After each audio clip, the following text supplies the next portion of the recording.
You don't have to want to be a pro bodybuilder, do it for a living, or like continuously do it. But if you just want to do it to prove it to yourself that you can, worst case scenario, you're in the best shape of your life. So like either way, you're going to love it and enjoy the whole process. But that's another piece. Just enjoy the process.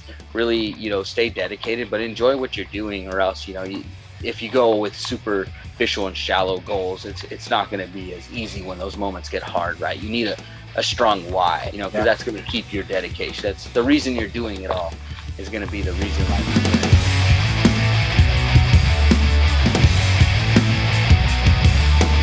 Hello, everybody, and welcome to the SuperSetYourLife.com podcast, your weekly dose of inspiration, entertainment, and education to fuel your life inside and beyond the gym. My name is Taylor Milton, and if this is your first time joining us, we're so glad you're here. Every week, my husband Colt and I pray and ask each other what kind of content our coaching members, clients, and podcast community could benefit from the most. Guests range from professional bodybuilders, nutrition doctors, fitness entrepreneurs, stand-up comedians, and sometimes it's just the two of us teaching on popular questions we get asked. And sometimes we interrupt each other, but we argue, but we're working on it. And you know what? That's what life is about, growing. We do not accept donations because this show is a labor of love and our gift to you as the listener. All we ask is that you share it and help spread the positivity. This is a team effort. If you keep helping us do that and spread the show, we will keep showing up to get you guys high-level guests to keep your fitness journey exciting and sustainable. If you'd like to support our mission, we do invite you to check out our website, SuperSetYourLife.com. Colt and I provide just about everything you need, from personalized workout and nutrition programs. Check out our website for a list of successful body transformations and follow Colt's Instagram @ColtMilton, where he posts success stories from our members every day. All our meal plans are personally written by Colt. He'll spend an entire day on a new program starting at the computer on the phone with a new client so that he fully understands what foods they prefer, what their schedule is like, what's their budget, and the equipment they have access to. Even if it's just a yoga mat and a cheap pair of dumbbells at home, somehow he manages to make it work for everybody and gets everything going for them, so they're set up for success and for their body transformation. Colt has won awards in 8 natural bodybuilding shows, as well as the Best Poser award in half of those shows. It's an art that I just love watching him do.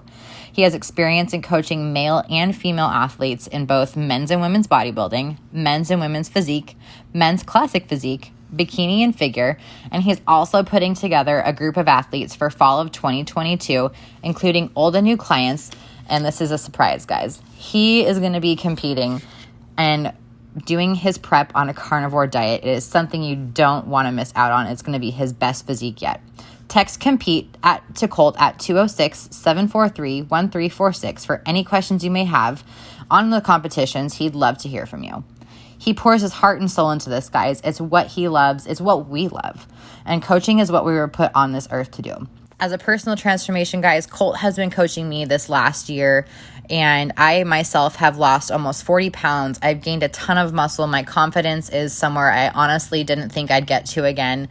And mamas out there, I am fitting into my pre-baby clothes, and you know how good of a feeling that is. So guys, also on our website, you can find our entire SuperSet supplement line. We have whey protein isolate powder, chocolate cupcake, birthday cake, and peanut butter, which is our personal favorite. We have creatine, workout pump formula. All of our male and female athletes love it. It's a non-stim pre-workout that gives you energy and focus, but without the caffeine. So you can still enjoy your pre-workout energy drink or whatever you like to use for caffeine, coffee, whatever. We have those in the flavor of lemonade and blue raspberry, and they're both delicious. We have lots more, and we beat Amazon prices, and we also give out tons of samples in every order. So if you just want to sample something, let us know, and we can send you something your way. We also have our own motivational gym logbooks for you to track your progress, featuring quotes from pro bodybuilders, Olympic and professional athletes, and famous influencers. Our own patented Skullbellz workout equipment line, which is our Skull dumbbells and curl bars. They're pretty metal. I know that's what you're thinking, but they're awesome. We love them so much. And we have our Skull cable attachments, which you guys, if you haven't seen this or seen any of the videos Colt's posted, you have to go check out his Instagram. We have tons of reels on them. It is our extra long cable rope attachment. It is a must if you are a gym goer. And then anything Skullbellz related, follow our Skullbellz Instagram account @Skullbellz. And if you head over to our website, supersetyourlife.com, I promise you're going to find something that you love. And of course, there's a 100% satisfaction guarantee on all of our products and services. Lastly, guys, if you'd like to be a part of our Facebook community, text Facebook to Colt at 206-743-1346 or shoot him a DM on Instagram to be invited to our Facebook group where we encourage, uplift, and inspire each other within our circle of friends and clients. Guys, it is an incredible group. We absolutely love it. And the culture we are just in the midst of creating is just like no other you'll find anywhere else. So definitely join that group. And we'll jump into this week's episode. Have a great day, guys. Hey, podcast. So in this episode, we had Lawrence the Hero Espinoza. He is a SuperSet client as of 2021, having recently taken second place in men's bodybuilding novice and classic physique novice at the NPC Northern Classic in Federal Way, Washington. The judges were highly impressed with his presentation, in particular his artistic posing and his stage presence, especially considering this was his very first show. This man has become like a brother to me. He works as a warehouse manager in Seattle, Washington. We worked together at a distance through his prep, which required a lot of commuting on his end, as well as us connecting with him whenever we would go to Seattle to work with everyone else that we train in Seattle. And of course, daily check-ins, progress pictures, posing, exercise form, meal plan adjustments. The guy is a stud. He's going places, hard worker that's caused me to step up my own training. And I just think of the world of this guy. So love this man. Give it up for Lawrence Espinoza. All right. So Lawrence, welcome to the show. Hey. So what did it feel like to get second place in 2 divisions in your very first show, my man?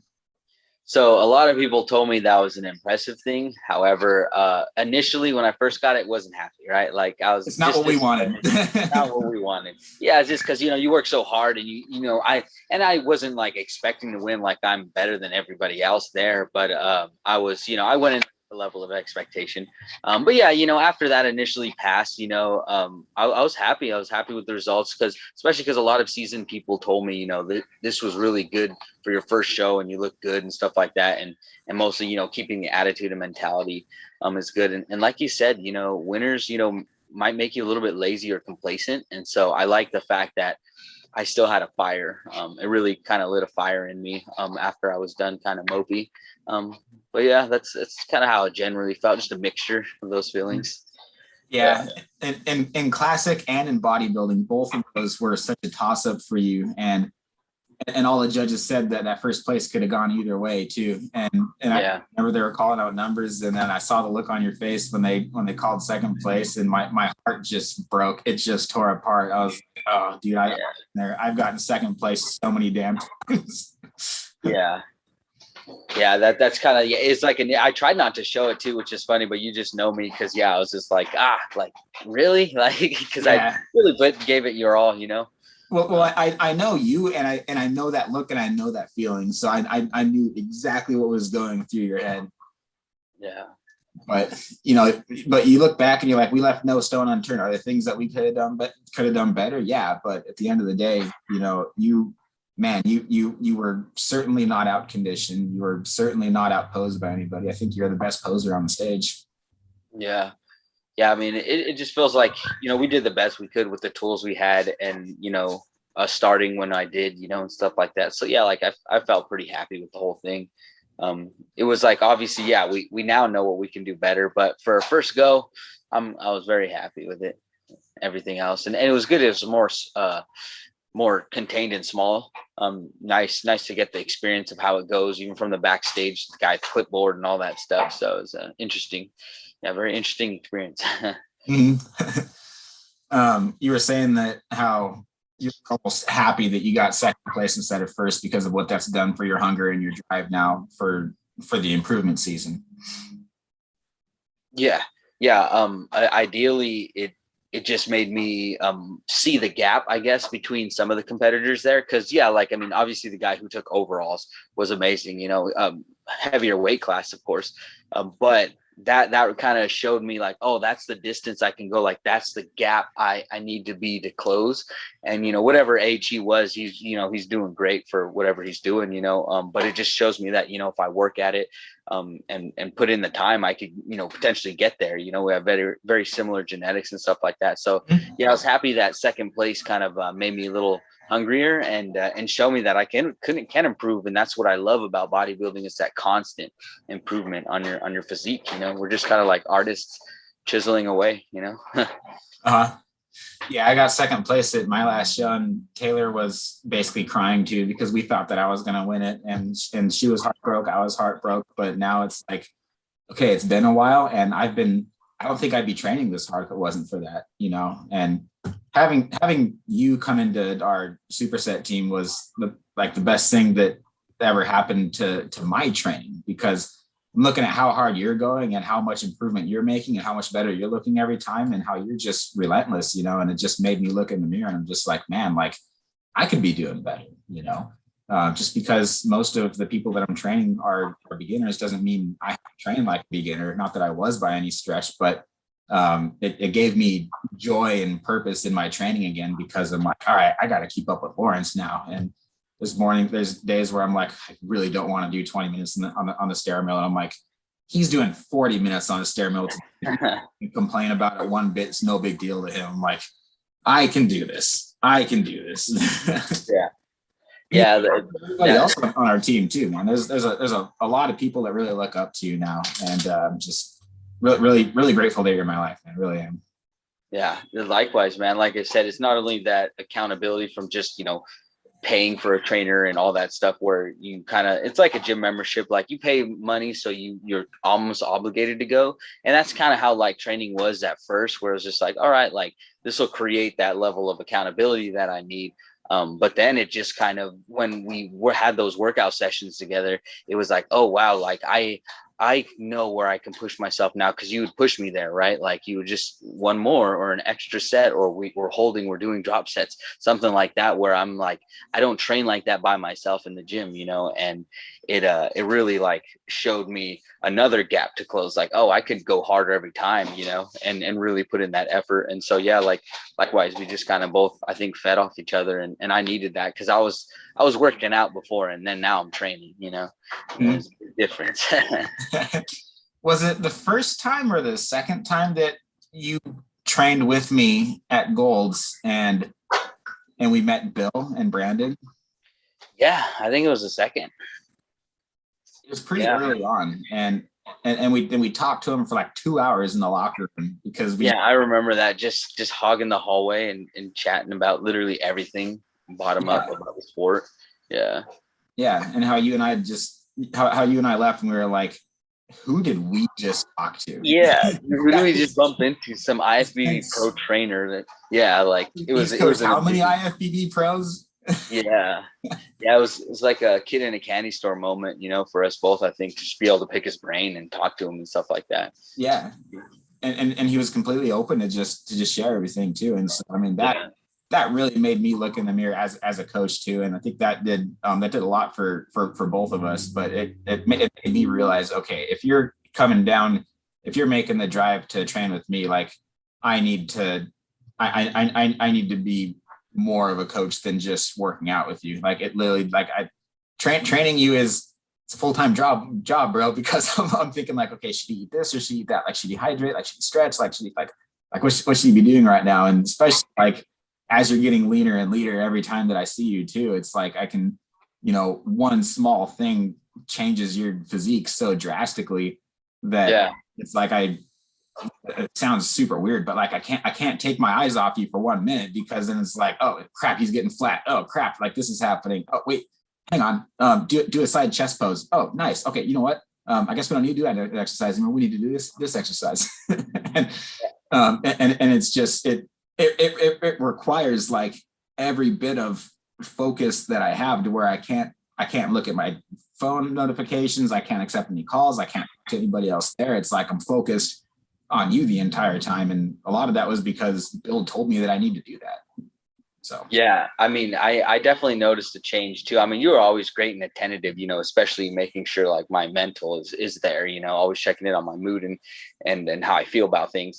But yeah, like after something was different after we met him. You were just like coming to me like, oh, and I got to be like this, and saying sorry for stuff that like wasn't even an issue, you know what I mean? But you just saw that as like a failing of a trainer, which it wasn't. But yeah, I mean, I definitely liked at all the improvements that you kept making, because the experimenting was the funnest. I think playing with my diet so much, and then with different exercises and how that muscle would show and end up like shaping in the end when we did weeks of that kind of training. So it was kind of very, very fun to see that. It was so weird to see, like literally every 2 weeks that I would see you, like you look like a different person. And it was exciting too, because like every time you would come over, it's like we would get to the gym and I'd be like, oh, hell yeah. It's like, I felt like, I feel like, I'm at home, like behind my computer doing your macros and writing your workouts and doing everything from a distance. And so when we'd finally be in the gym together, it's like, I almost feel like it's a sculpture or a painting that I've been working on. And like, now I get to see what it looks like. It's cause like I'm pouring these rubber dumbbell skulls, right. And cable attachments. And so it's like I pour it, but I don't know what it looks like and everything. I think I did everything right, but I don't really know until I go break it out of the mold the next day and see it and take a look at it. And I'm like, okay, nice. Like we nailed it, Yeah. Yeah. And that's what I really equate bodybuilding to. People won't say that about the sport, especially when they only see like what Arnold did and stuff like that, right? Where it's just like, it's all about the muscle look and being big and weird and stuff like that. But I think it's so fascinating because it's literally like a chisel and hammer, and whatever's the clay, our bodies are just this potential, really, even if, you get chunky and stuff like that. And that's what I try to tell people who might carry a little extra weight. Like, it's all potential, it's literally stored energy that you can go use and utilize that to shape something, and that's what, where I started. I was a little thick, and before I met you, even more so, especially the COVID pounds. And so that was me trying to clean up my diet before even meeting you. So yeah, it was more of like just taking that and being able, obviously fat doesn't turn into muscle, but being able to take that, utilize that energy, and with proper diet and just honestly dedication, diet and dedication, you're able to shape something and really sculpt your body to how you want to. And that's what I think the most artistic part of the sport is. Granted, it's very physical and manual intensive and stuff like that, but we're artists, Yeah, it's an art and it's a sport. Yeah. And I get so many people that you probably get this a lot too, because there's a lot of people that come to you for advice, and like as you excel in the sport, that's kind of what happens. And a lot of times people are embarrassed to share what their diet looks like. And, right. And well, what's your diet like right now? And you're thinking of like they can improve it, and it's almost like they're hesitant to that. Oh well, I eat pretty healthy. It's like just like if you're a pastor, everybody's like, oh yeah, no, like I go to church, blah, blah, blah. It's like, if you're in the fitness industry, people try to like, put forward there. But man, the worse your diet is, the more potential you have, It's the guy that comes to me and is like, I'm eating 2,000 calories a day and it's nothing but fish and asparagus, and I'm training 2 hours a day. I'm just like, yeah, you're not going to be able to improve off of that. Like, you're going to have to do a diet that's going to take 6 months. And but if your diet hasn't been the best, then man, like your metabolism, I'm sure, is super high. Your hormones are probably in a good place, and you're probably ready to just make a couple changes, maybe not even go into a calorie deficit, and just swap out all the processed foods for whole foods, and start weight training. If you're doing nothing, just 3 times a week, I mean, even that's an improvement, and you'll see great results off of just that.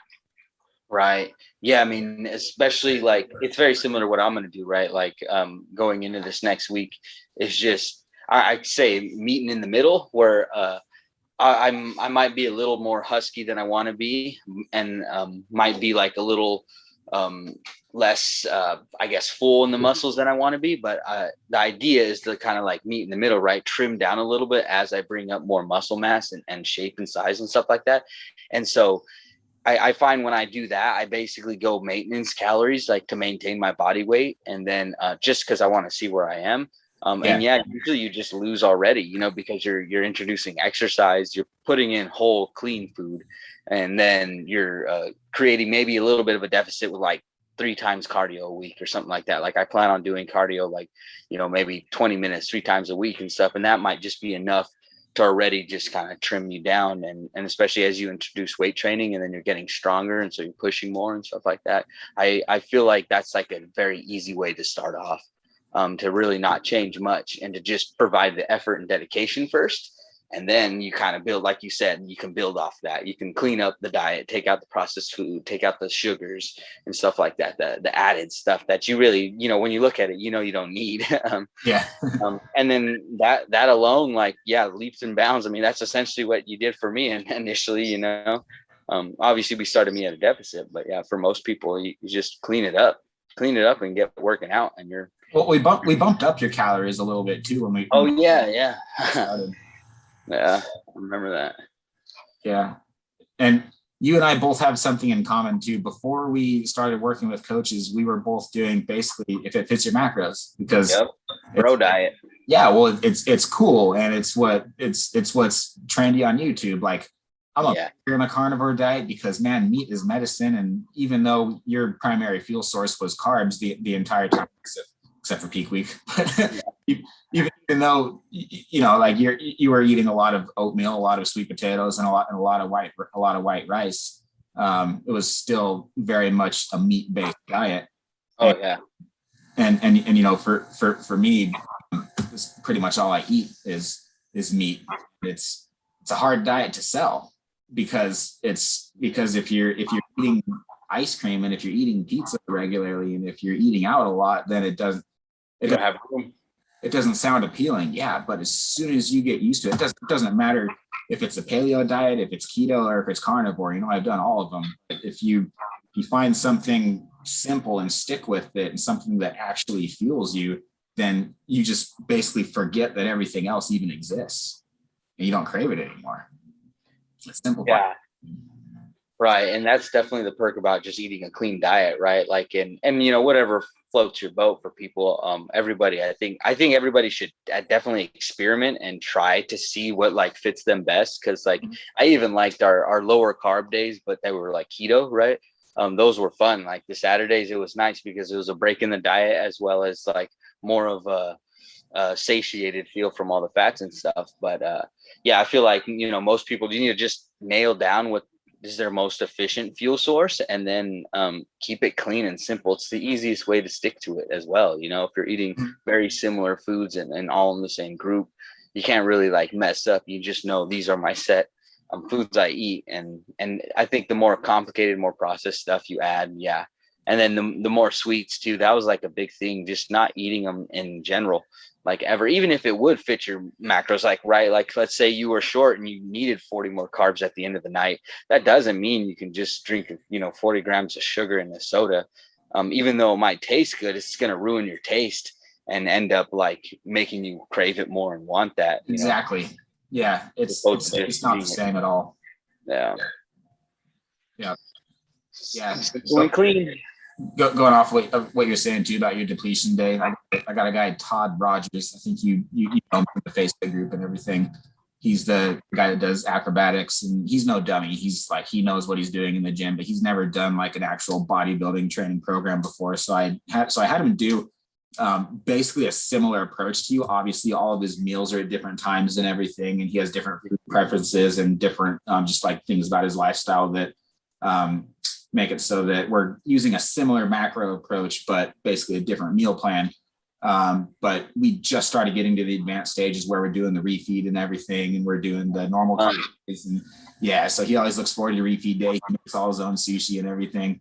But just like you, man, like he's been getting leaner because he's basically a fat burning machine in the mornings. He does all his fasted cardio then, and then he loads up on carbs and then just crushes his workouts. And then that day where he depletes, he's a fat burning machine then, and especially the next morning too is always when he weighs the least. He weighs 5 pounds less on those mornings, but he's like, man, like the day where I don't have any carbs is actually the most fun. Like I get to eat lamb, I get to eat bacon, This is life. Yeah, and I think that's like a fun way to kind of like cheat the system with it, right? Like you're still in a deficit all your days, minus the refeed day, and you're eating carbs regularly, right? So you can't like necessarily tell people like, oh, I'm craving carbs, but you want something else. You want something that tastes good, and what you can't do is typically mix like high carbs with high fat, right? So like that's why a burger is so good to me, or pizza is so good, is because it's like the worst of the three. You're getting terrible amount of, first of all, not the greatest quality of protein, a bunch of fat and a bunch of carbs, all the wrong source. And so when that's paired together, that's money, right? Like that's why we love it. That's why McDonald's is never empty. However, it's those keto days kind of imitate that, for me, having whole eggs and being able to eat the egg yolks. And granted, this is from acclimating to a cleaner diet. So, my taste buds don't crave that greasier, worse stuff for me. You're fine with just whole foods and fats that come from those whole foods. You don't really need to add anything, and same thing with the rest of the diet. And so I think that's like a nice break in the diet and led to my success, honestly. Mm-hmm. Well, those fats too are so important. You see so many people that just cut the fats, and I think people are getting better about it today, but especially in the old school days, that was like the first thing you did is you cut all your sugar and you cut all the fats, and you just wreck your hormones. It's like it's crucial to your natural testosterone levels. It's crucial to other aspects of your health. It's important for your joints. It's important for your sleep. It's important for your digestion. Yeah. Keep those. Yeah, a lot of enzymes. Those lipids are important. I mean, it's why like dosing with fish oil, they've shown like every day is really, really good for your health, because there's certain fats that just our body needs, and it does great things with them. Women and men can metabolize our cholesterol, or the cholesterol helps us metabolize and make those hormones. And so it's like, yeah, like without that, you're going to really eventually feel bogged down, And it was like a fad back in the day where it's like, oh, fat's the enemy. And then I feel like we go back and forth every, 10 years, where sugar and then fats and then this and then that. But truly, I think healthy sources like you showed me, the omegas and all that stuff is really the way to go. And yeah, never really villainizing anything. I think minus processed food, just never really ruin your diet for that. But you can eat, it's just for mouthfeel, it's for flavor. But yeah, like for the most part, just eating those whole clean foods is like an inclusive diet, I think, is huge. Yeah, we just got cod liver oil in from Metabolic Nutrition too, so I'm gonna get on that. I got to finish the omega-3s that we have first, but we got those in stock, so I'm excited to see how I feel off of taking that. Because it's basically it's omega-3s is what it is. Yeah. Yeah. So how did you? So those cravings went away then for like all the stuff that you were eating before, after what, like a week or two? Yeah, probably took like 2 weeks max. And then there's that initial like more of a restricted, I can't have it, so I want it. And then it kind of changed into like, oh, I just want to taste that again, because you'd smell foods and want it.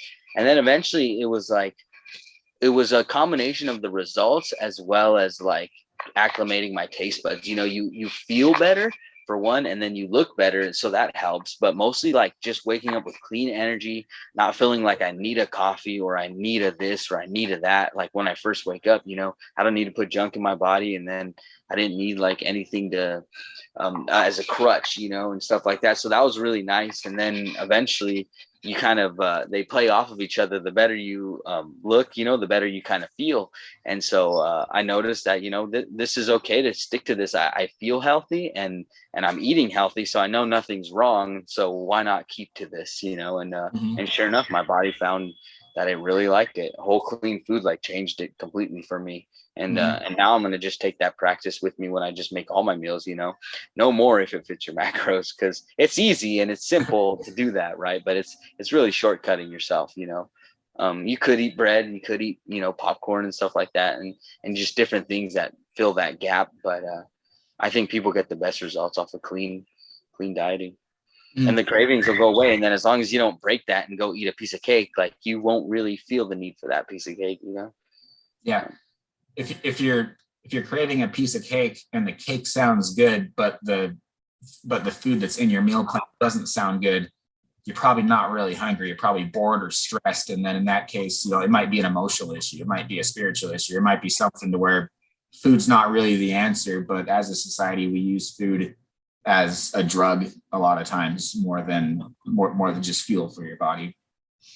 Yeah, I feel like you're absolutely right about that. We've tied it into the culture. It's our thing, right? For everything, happy, eat. You know, if you're sad, eat. We have food for when we get together. We have food for when you go out, picnics, because you want to go outside, and why not eat while you're there? Like, it's just kind of funny. We've tied it in everywhere. You're right about that, and I think you're totally right about, you know, if your healthy food doesn't sound good, you're probably not hungry, right? Like, if you can't go eat some chicken, rice, and green beans or something like that, then like, does your body really need fuel? Is what hunger's for, right? Like actual fuel. Or are you, you know, craving, you're trying to fill an emotional little hole and stuff. And we've all done it. I mean, you know, it's fine. But I think understanding and acknowledging that is key, you know, like, hey, I stress eat at this time, or like when I'm at work, I have more sugary drinks because of this reason, you know, and just finding a way to, like, you know, stop that essentially. Yeah. How confident were you with your posing, with just like things outside of the training and the dieting, but the other stuff about going into a competition beforehand? Like, did you have any idea what to expect? You know, how did that evolve over time? So yeah, talked to a lot of people, and then looked at a lot of stuff online, and really could never get the perspective. Obviously, when you do it, you gain a whole new perspective. But yeah, it was mostly about just trying to learn everything. And then I wasn't really so confident with everything. I was like, oh man, is it going to be crazy? Like, am I going to know where to go? And am I going to feel out of place or awkward or anything like that? And obviously that none of that was true. But yeah, initially I was just like, I have no idea. And so, you know, went online and read through everything, and that kind of made me feel a lot better. The posing was, you know, something I really practiced on the last 2 weeks. So I was feeling really good about that. And on stage, I felt really good about that too. Just a couple things I want to work on, like, you know, just keeping those glutes engaged all the time. But yeah, that's more of like, I'm going to gain that with experience and stuff. But yeah, for the most part, I was confident, feeling good right up into the show. And so, yeah, it kind of built over time. Definitely the amount of work we did, and even doing our Facebook lives and stuff like that, where I was already out there and you were kind of always showing me out there anyway. So I was like, okay, like I feel really comfortable with my body, with being on stage. Tried on the, you know, the clothing, because that was an interesting thing too. That banana hammock, man, it was tight. So it's kind of you know, all of that, the little ins and outs that you get to learn with especially because there were a couple times where like it was pretty cold too, and sometimes you can more than what people really want to see through right Facebook and stuff. Like, I got people from my church watching this, you know. So yeah. Hey, Lawrence looked pretty good on yeah, Alicia pointed it out 1 or 2 times, but it is funny. Yeah, and then even like backstage, you know, oiling me up and stuff. It's just stuff you're like, wow, what are we doing here? Like, yeah, that was weird. That was really weird. But I've done enough shows to where it's like, you know, somebody needs help putting their number like on the back part of their trunks or something, and so it's just culture, man. It's right, and that's what I love about it, how everybody's just so open and cool about it and stuff. I mean, it's a people business, but it's a personal business too. Yeah, definitely. Yeah. I think I literally touched like just like almost every part of your body except your trunks with the oil, and it was kind of nice having Taylor and Alicia there like while we were tanning you and stuff too. So it wasn't like, you know, it wasn't weird or anything. And we all got closer. Yeah. It's bodybuilding, man. Like, this is the body is the sport. The body is the art. You know, it's like, what do you expect? So yeah, that's what I love about it, is it's not you know, you get a bunch of, I'm sure you hear them, a bunch of jokes from other dudes and stuff like that, especially my coworkers. I work in a warehouse, and so, you know, it's always just like, oh, you're gonna be naked on stage, oiled up and posing with other dudes and stuff. They're always trying to make it something it's not, or sexualize it, or do something weird. But it's cool, like the people involved in the culture and stuff like that, or we all know what this is, right? Like, and especially since this is what we train for and work for, this is how we perform. And so yeah, I loved how there was no awkwardness or anything involving that. And I was just more so excited to get it all going and getting it done and stuff like that. And standing there forever was a thing. But yeah, the tanning and shaving, I would say, is the least favorite part about the sport. But For the most part, yeah, I love it. Are you still shaving your legs? No, I'm taking a break for winter. Oh, bro. I know, but it's Alicia's request because she likes the feel of me having hair and stuff like that. So I'm growing the beard out. I'm trimming it so I don't get a neck beard, but I'm gonna let that grow out for a little bit, and then come April, I'm gonna get it all back. Yeah. So get it all back clean, and then start cutting. Yeah, when Taylor and I snuggle up together, and it's like. I like it actually. I shave. Did you say? Whoa, you like snuggling up next to? I was talking snuggling up next to Taylor, and you were like, "I like it," and I'm like, "Whoa." Yeah, sorry. No, I just like cuddling. Or at first it's weird, right? Like putting on clothes as a male, at least putting on pants, having shaved legs for the first time. You're like, oh, whoa, like this is something new to me. Because it's something as you grow up and get hairier, you never notice. But I actually like it. I enjoy it. It's smoother, and I dry off I don't hold as much water from the shower, actually. Because I get pretty hairy, it's all down. I mean, you've seen me. It's always all down my chest, legs, back, arms, and stuff. So it's kind of like, I enjoy it better. And I think against skin, it feels better. But it's something that my partner doesn't like better. So. Hey, you got to keep her happy, bro. Got to keep her happy. That's a very, very wise move. Yeah. Thank you for that. It's okay for when I need to do it for showtime and stuff like that, or even a couple weeks out when we started, or a couple months out actually when we started doing that. And I definitely find it is way easier to upkeep on it though. So yeah, it's gonna suck to go back at it again, because when they're longer, it's just more of a pain. But when I was able to keep shaving the rest of my body every I think I only did it every week, that was way easier. And so yeah. Well, even your chest too, man. You got a hairy chest, and so we were doing chest exercises, and I need to see this kind of stuff so I can see your conditioning and see if we need to see how many types of flies we need to be doing versus presses or whatever, and get those striations to come out. And when every time you came over and you still had that hairy chest, the last time I'm going to ask you, man, please, you need to so I can see what we have to work with, because I can't see anything in there, man. Yeah, I remember that. Yeah, it was monkeys jumping out of there. Yeah. For sure. I don't even remember what it feels like to have hair on my legs. Yeah, it's 4 years ago. Prickly. Comes back prickly. Yeah, you got to stay on top of it a couple times a week, otherwise it's Yeah, see, I'm lucky. It seemed to really only go once a week for me, and I can do my whole body, and I was fine. I'd only get a little bit baby hairs by the end of the week. So obviously once it gets to a certain length, a razor just doesn't do it anymore. But I got clippers and all of that, so when the time comes, I'll be ready. But then I will upkeep it for months, because that's way easier. So much easier. Yeah. How did you shaved your back too, I guess, right? Yeah. Alicia helped save basically my hamstrings and my back. Good. The rest of that. Because Taylor has always shaved my back in the past. We have videos and stuff of us doing it too, just for fun. We've never shared them or anything, but when Bo and I went to Hollywood and LA together, it was just him, me, and Dad, and that was probably the weirdest, most personal that I've ever got with anybody before. And Bo and I looked at each other like, I guess we have to shave each other's backs. There you go. Yeah. That's real love. Thank God that we're brothers, because if it was anybody else, I'd be like, I'm not doing the show. I'm done. It's over. Yeah, I mean, that's how you really.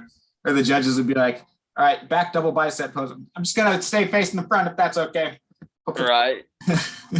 Just hairy. It looks like a paintbrush on your back. Yeah.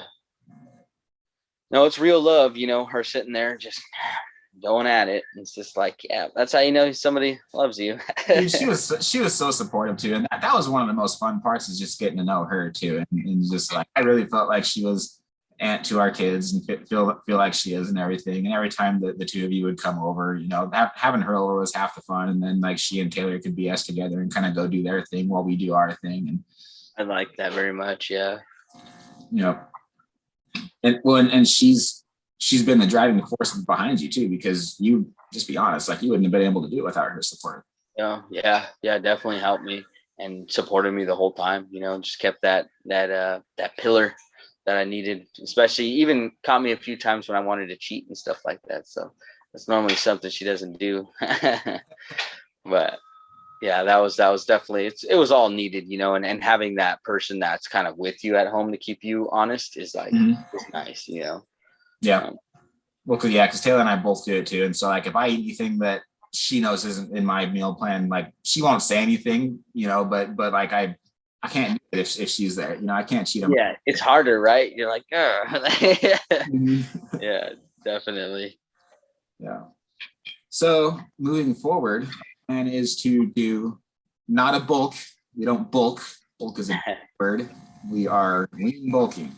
We are main gaining, you might say. Main gaining. I like it. Yep. Yeah, we're going to main gain up through April or May because we wanted to do the Emerald Cup.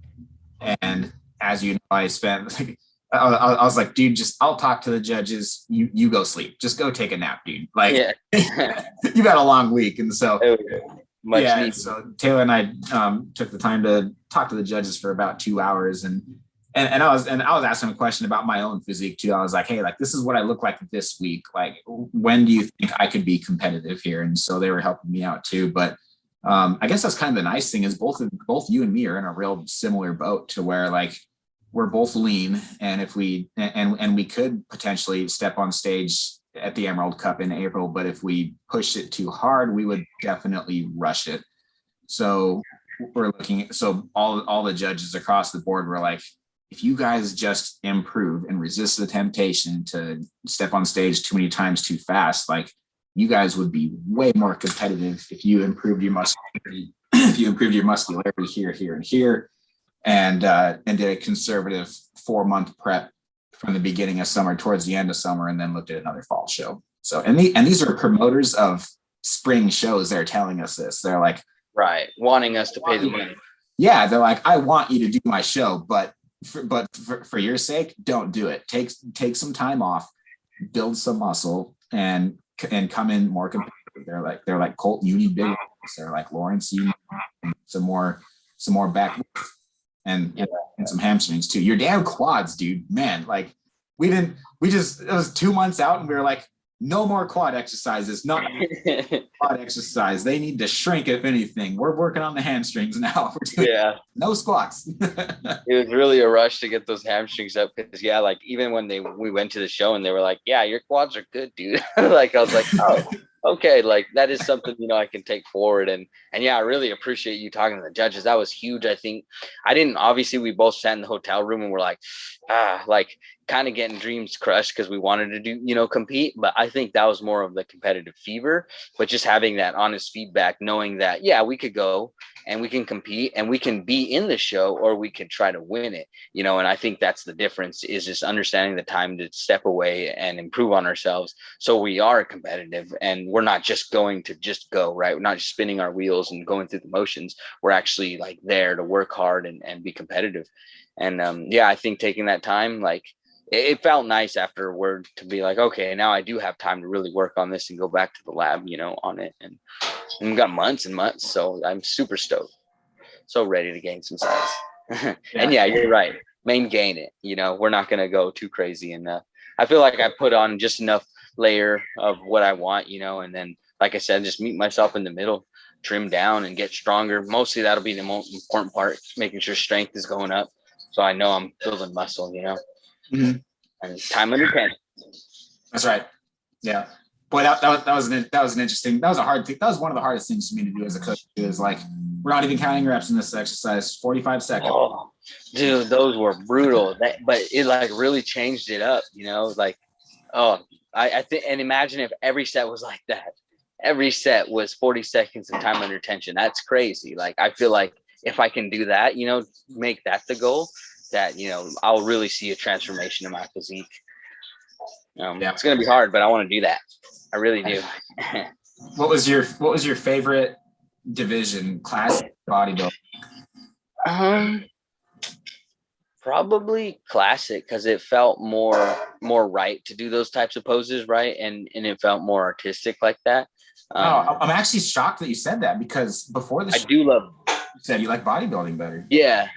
So I mean, that's going to be the main thing, right? And that's what I'm going to compete long term. But just how they organized this one, Bodybuilding was like, they put me out there to do mandatories and prejudging first and stuff like that. And then I didn't even have my music for mine.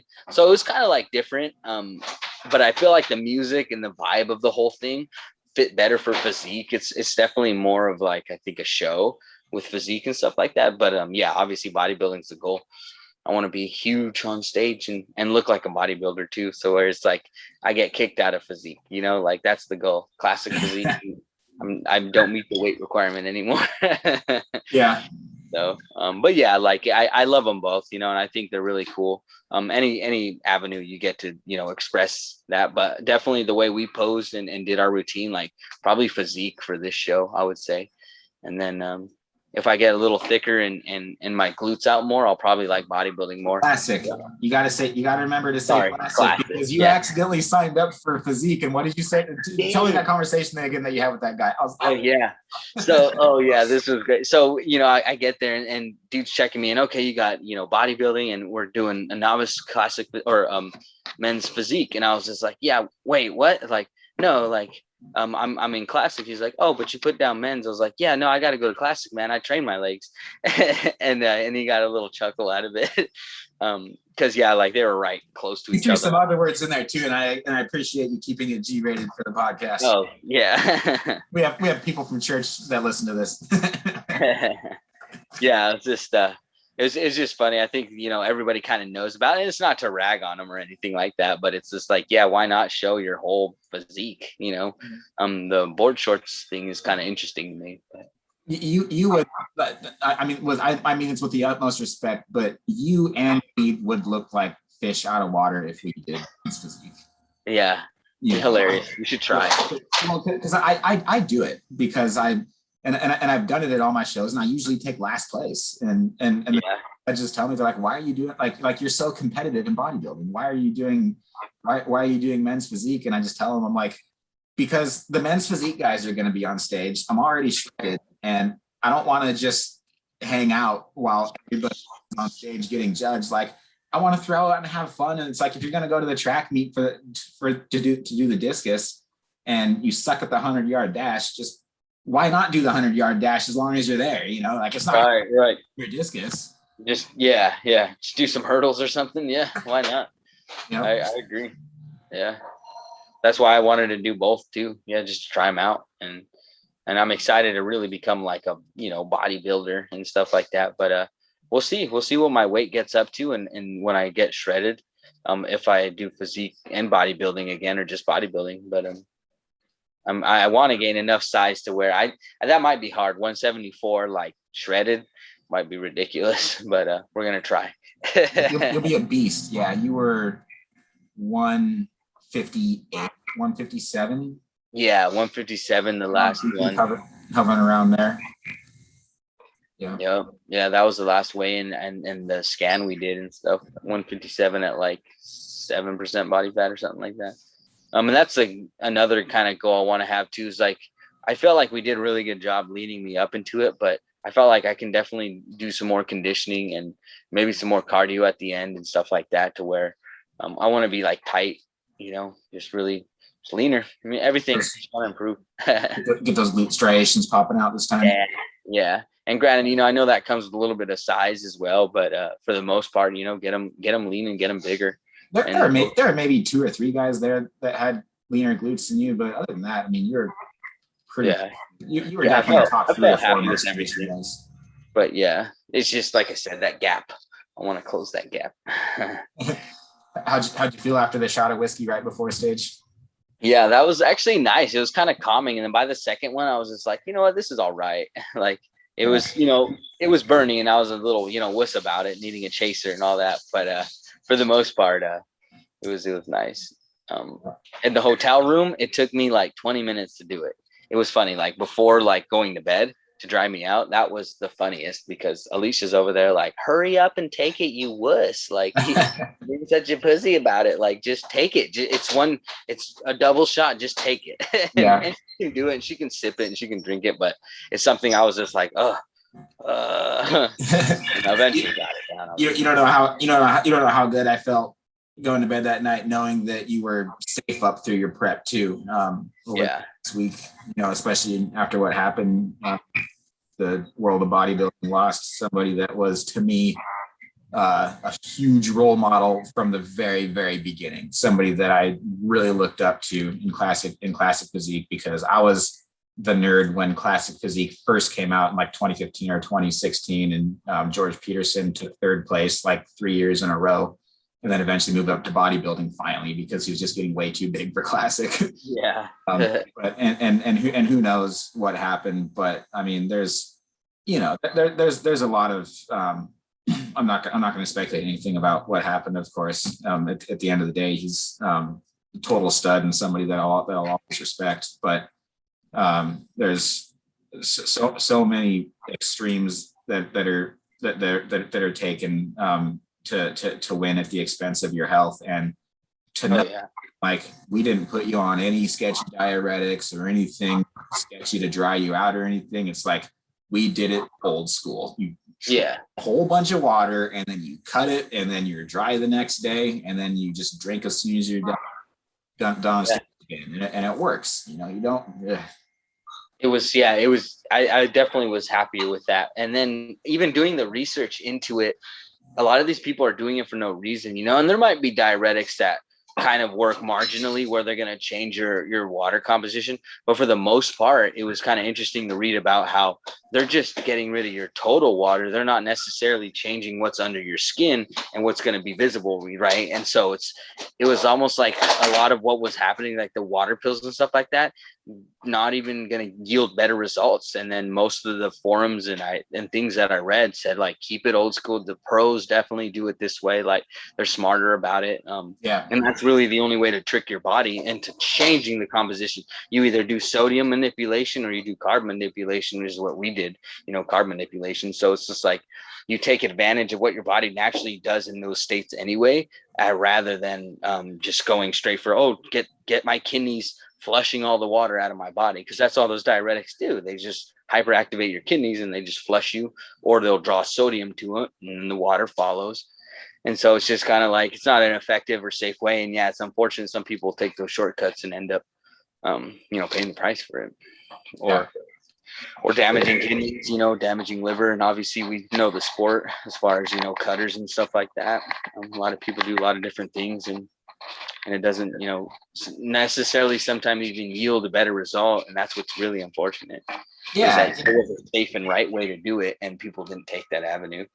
Right. It's like there's so many people that think that just because it's a drug, it's going to make you better and it's a better option. But it's like, oh yeah, no, like as you cut your thyroid dips down, and so you need to take this for your thyroid. You need to take this to make sure your metabolism stays in check. And it's like, man, like the only way I've ever done it, and the way that my coach Alfred taught me, and he's one of the top physiques in the world. The guy looks absolutely amazing at 46 years old.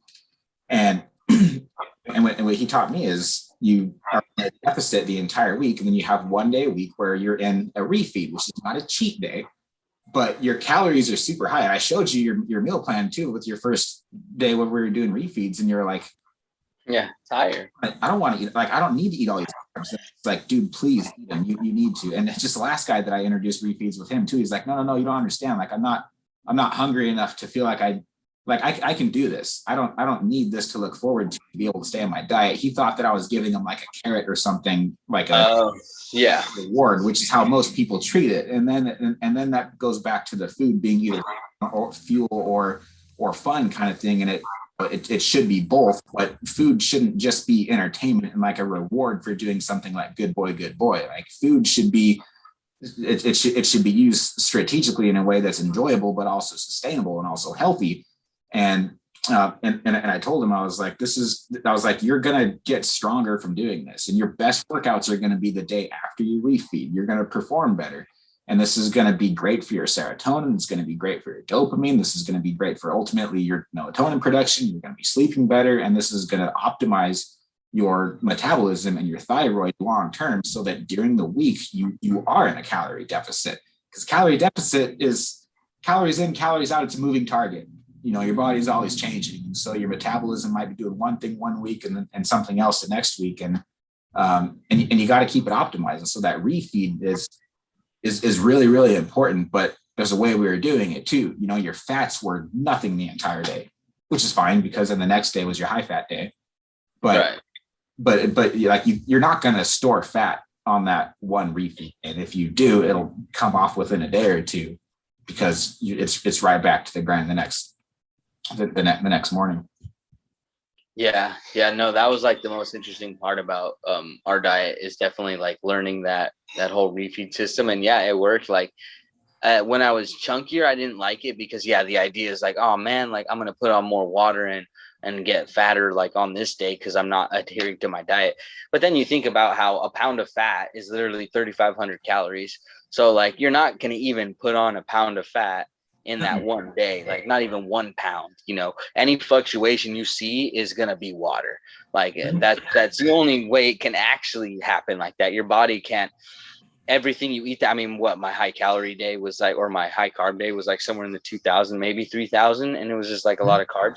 So I didn't even meet the requirement, not talking about what your body's already burning that day to even store the fat. Right. And so, yeah, like eventually I became less worrisome. And then as I got leaner, those repeat days were nice because it kind of really filled me out and gave me the energy and strength. And I think that's huge too, because that next day I'm able to go tear into it and really, or like when we train together, do a full body. So all my muscles get waking up and I'm not losing any muscle along the process. You know, I'm able to train harder those days and put that strenuous effort on the muscle to where it's going to say, hey, I need to stick around.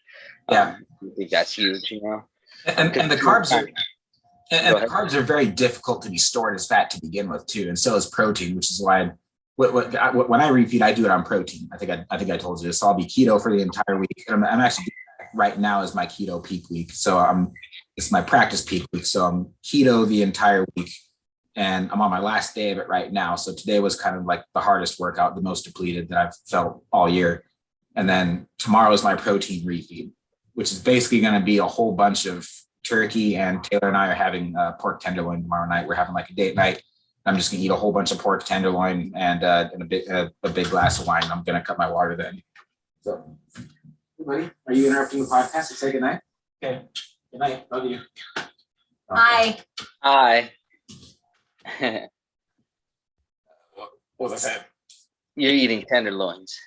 Yeah. So tomorrow night is gonna be our date night, and I'm gonna basically eat probably 3 pounds worth of pork tenderloin, which is leaner too. So I'm keeping all the fats to a minimum and eating a very high amount of protein, which I believe is going to completely dehydrate me. That's typically what it does. And so the next morning too, especially after cutting water and having some wine, relaxing with my wife and everything, I can just super dry, muscles are hard and really full of glycogen because I was keto for the entire week. So that's what I'm doing, but not at the level of leanness that I am now. So I'm excited to see what happens on set. You get a similar result and stuff Yeah. like that. Yeah, we're gonna do the tan, the posing, the photo shoot, and everything. It's just gonna be a competition of just against me in my garage. That's fun. Yeah. And it'd be interesting to see that, and if we can even like prep to a show doing that, because I think it'd be just an interesting like series we can put on YouTube too about just kind of like how I'm gonna do my prep for this and how you're gonna do yours for the same show. And just kind of show people that really you can just pick how you want to attack it. You know, it's kind of like any exercise is good exercise. If you like running, run. If you like biking, bike. Mountain climber, whatever. You know, like pick, just move. You know, just do something that gets you out there doing it. Yeah. So yeah, that'd be fun. I would love to see that change, that transformation from you. Yeah. I'll be posting it. Not sure what yet. Probably YouTube, and then bits and pieces on Instagram. I know. Who's been your biggest motivation, like pro bodybuilder? Probably Lee Priest. Yeah, Lee Priest. And then current day, probably like Ahmad Ashkani, as well as I actually like what's his name? Not Chris Bumstead, but the other guy. He just won too. Who's the physique competitor? Drawing a blank. I guess he's not that inspirational. Obviously, like I would love the physique of Ronnie Coleman and stuff like that, but Lee Priest was really motivating for me because it was like he had the same height and kind of like build as me and stuff like that. Kind of like Frank Colombo, that was another one I looked up to and stuff like that, where it's kind of like they can do it. Like that inspired me a lot too, like the Branch Warrens and stuff like that, and the Dexter Jacksons, the little short guys that were getting big, you know. And I was like, you know what, I could do that too, you know, and I can get that physique, you know, that they have, that super wide physique. If you can't grow taller, you can get wider. And so it's just like that's kind of like was a motivator for me. And so Patrick Moore, that's his name. Just remembered. Yeah. Yeah. And so it's mostly Chris Bumstead and Patrick Moore's mentality are cool. Like, you know, they say just don't give up, stay tenacious, stay working at it. Patrick Moore transitioning from physique into bodybuilding and showing that whole process on his Instagram was cool too. He was just kind of showing just, you know, it's bodybuilder stuff, but like how his hamstring width grew and just different, his lats were wider, deeper and stuff like that. So it's just kind of interesting to see, you know, people just as motivated making those transformations, going from what in his eyes was kind of like a skinnier frame, you know, and then eventually being able to get that size. And Lee Priest was just motivating because he would just get so chunky and huge, like bulk. He would bulk, like fat, like super fat. And then he would have and this is, you know, only for people who can do it, but he would, you know, have the dedication and will to just cut that all out, you know. But I remember him talking about his meal plan when he bulked, and it cracked me up because he was like, you know, I'll still eat my oatmeal and eggs, and then I'll go have some McDonald's burgers and stuff like that. And then I'll have my steak and rice, and then I'm going to go eat pizza and stuff like that. So like his bulk was very interesting because he would just surplus with a bunch of junk in between his healthy meals. And it worked for him though. And I tell people, don't follow that model, because he had, like I said, that dedication to eventually get rid of all of it. And he didn't care about cutting 40 pounds. Because he felt like that was worth it for him, right? Like that, right. Putting on 40 pounds in the off season and taking it off again, like seems tedious. When Arnold's rule in his book, I think he wrote 12 to 15 pounds is what he wrote in his, encyclopedia of bodybuilding, was the idea, like the good mid-range, you know. And Phil Heath says, you know, when you lose glute striations and quad striations, or not quad, but the cuts, and you can't see the definition anymore, that's when he stops. So everybody's kind of got their own little level of it. But yeah, I was just kind of inspired by these old school guys. They just kind of all picked a different path and a different way to attack the sport, and just went at it. It was very good. Yeah. I want to find my own. Did you have any times during your prep where you felt like quitting, or you felt discouraged, or like, oh, I can't do this? Like any doubts, any demons in your head that you're having to fight against? Mostly I felt I wasn't like lean enough. Like, so until I got there, like, yeah, initially I was like, oh man, like, I don't know if I'm going to be as cut for this show as like, I don't know if I'm going to look the part, right? Like how I want to look. And obviously as we got me leaner and leaner, that kind of dissipated. And I would say, you know, I was still always had a little bit of doubt where I was like, oh, I don't know about all this, but nothing really at any point kind of drug me down in the ditches. You were kind of like making sure I was always there. And that was really nice with you too, and appreciative. It's just like, yeah, checking in on me, making sure, you know, how I felt and stuff. And, you know, Alicia being a big factor in that too, you know, always kind of kept me like encouraging and stuff like that. And even when I, you know, felt like crap or like low carbs or whatever it was, you know, it was just like that steady, like, we're doing this, we're finally doing this. And I had made that decision too. So there was no quitting. Like, we were going to do it even if I showed up not ready, right? Like, paid the money, I wanted to do this, I talked about it for so long. So for me, I had to do this. And so that kind of helped a lot too, with like anytime I'd feel a little bit of doubt. But for the most part, I would say, yeah, you know, you kept me pretty strong and aware of my emotions, and I was kind of motivated the entire time. Just a little here and there's, but for the most part, yeah, I was with it. Awesome. Well, appreciate you, brother. If you have one piece of advice to give to somebody that they're like, you know what, I want to do a show, what's the biggest thing they'll need to keep in mind? Just stay dedicated and do it, you know, because at the very least, you're going to get in the best shape of your life. And so you don't have to want to be a pro bodybuilder, do it for a living, or like continuously do it. But if you just want to do it to prove it to yourself that you can, as well as just, you, like I said, worst case scenario, you're in the best shape of your life. So like either way, you're going to love it and enjoy the whole process. But that's another piece. Just enjoy the process, really, you know, stay dedicated, but enjoy what you're doing, or else, you know, if you go with superficial and shallow goals, it's not going to be as easy when those moments get hard, right? You need a strong why. That would be better advice. Keeping a strong why, because that's going to keep your dedication. That's the reason you're doing it all, is going to be the reason like you make it, and I think that's the best thing you can do. Just keep your why in your front of your head. Love it. Well said. Last question for you, sir, is SuperSet. As you know, is you do one exercise, then you do a different exercise. That's a completely different muscle. You go back to back, and it's crazy how both exercises you do better at them because you're pairing them back to back, right? We've done a lot of these in our training. You're like, yeah, I know what SuperSet. Yeah, so much. So have you found exercise and bodybuilding and setting your vision on a goal that you wanted so bad, and then getting that goal to superset your ability to be better at your job, better in your relationships, expand your capacity in other areas of life? Yeah, definitely. That's why I love bodybuilding. It's a lifestyle for me, and granted, it doesn't have to be for everybody, but yeah, just the dedication you learn from being hard on yourself and understanding that you can stick to something once you complete it all, or the principles you learn while doing it. Waking up and going to the gym, I woke up at 3:30 and was at the gym by 5, and stuff like that, like keeping your diet clean, all these simple things, resisting temptations of food and stuff. That creates like a good mental fortitude and strength, and it translates directly into my life. I'm able to work harder, work longer, less things are an excuse, and stuff like that. So you kind of always find a reason and a way to fix something, if especially solution based, And so, yeah, I would say it's been like a way to keep my own integrity and got my own dedication for just other aspects of my life up.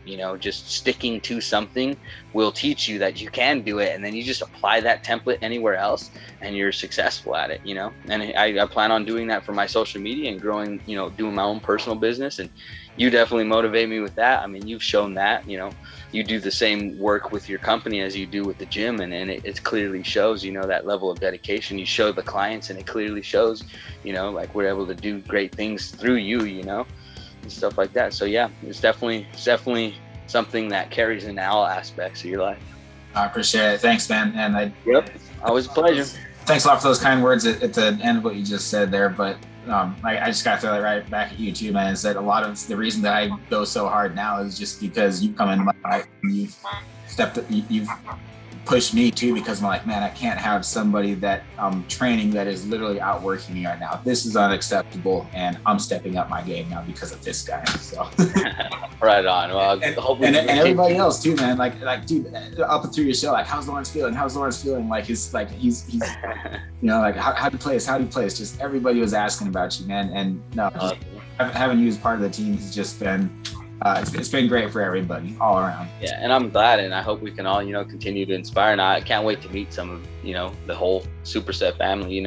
We need to have like a barbecue or a dinner or something next time. Yeah, that would be very fun. Somewhere we can all meet up, and then as well as like doing a show together would be very entertaining. We can go there as a team, and support each other and stuff like that. So I got 5 guys that are already committed. Let's do it. All gonna have matching Skullbellz uniforms and everything. Yes, that's what I'm talking about. the Skull Squad. Skull Squad, I love it. We're gonna be a hit. Yeah.